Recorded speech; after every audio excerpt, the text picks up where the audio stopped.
right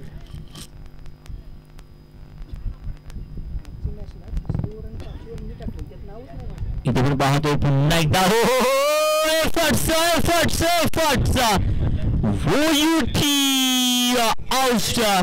म्हटलेलं जर पाडत असेल तर क्रीडांगणाच्या आतमध्ये पडा उठल्यावरती शाबासकी भेटेल परंतु कोणाच्या नजरेमध्ये पडू नका कारण नजरेमध्ये पडल्यावरती मात्र पुन्हा त्या नजरेमध्ये चांगल्या प्रकारे उठता येत नसतं पडत असेल तर क्रीडांगणाच्या जरूर पडा कारण उठल्यावरती स्वतःला एक चांगल्या प्रकारची शाबासकी थाप पडते